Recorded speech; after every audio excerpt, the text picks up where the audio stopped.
de notre vidéo. Aujourd'hui, nous parlerons sur le système éducatif mexicain.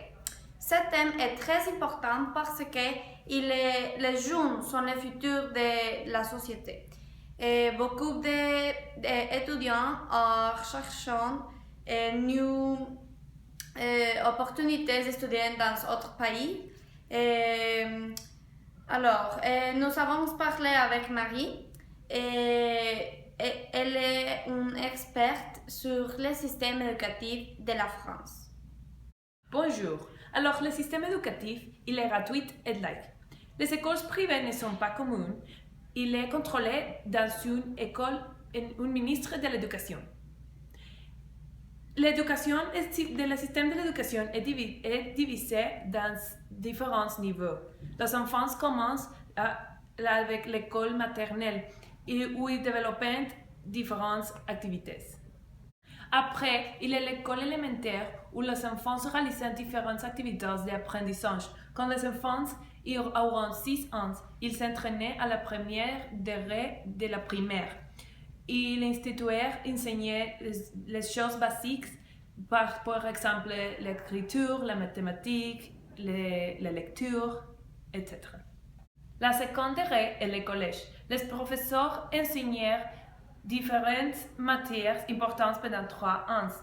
Après l'an terminé, les étudiants obtiennent un brevet des collèges. Après avoir fini le lycée, les élèves font l'examen de baccalauréat pour avoir aller à l'université.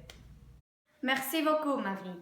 Alors, nous avons parlé avec Jimena. Elle est une experte avec le système éducatif du Mexique. Le système éducatif au Mexique, c'est très classique. Un enfant mexicain entre à la maternelle quand ils ont 3 ans d'âge. Après, pendant 3 ans, ils assistent à l'école scolaire où ils apprennent à vivre avec autres enfants. Après avoir fini, les enfants passent à l'école primaire à 5 ans. Ils apprennent de la matière principale et ils durent 6 ans. À 12 ans, les adolescents passent à la secondaire et après la graduation, on leur livre un diplôme et ils commencent la préparatoire, que c'est comme le lycée. La préparatoire est divisée en 6 semestres et en lieu d'1 année. Et normalement, suivant les écoles, 60 à 70% de la note maximale pour passer à le prochain semestre. Et l'un des plus importants examens pour préparatoire, c'est le Sénégal. Pour aller à l'université, on leur diplôme des études de la préparatoire, vous devez passer un examen d'admission de l'université. La majorité des collèges meilleurs reconnus, puisque le niveau d'éducation dans le collège public, ils sont d'une qualité très mauvaise. Merci, Jimena.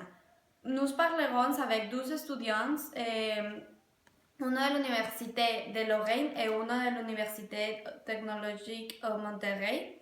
Elles vont parler de leurs expériences dans la vie avec la ville. Bonjour, j'étudie dans l'Université de Lorraine dans Nancy, France. Cette université est très célèbre pour quelques raisons. 46% des diplômés de Lorraine obtiennent un travail 3 ans après le diplôme, plus que d'autres universités. Et le salaire de ces personnes est plus haut que celui-là d'autres diplômés. L'université est située indépendante du nord de France. Il y a 2 grandes cités de développement, mais au nord de Nancy au sud. L'université de Lorraine compte 50 000 étudiants parce que c'est une très bonne université dans une très bonne ville. La région est située à 1h30 de Paris et au cœur de la grande région. La ville de Lorraine, c'est un lieu excellent pour vivre.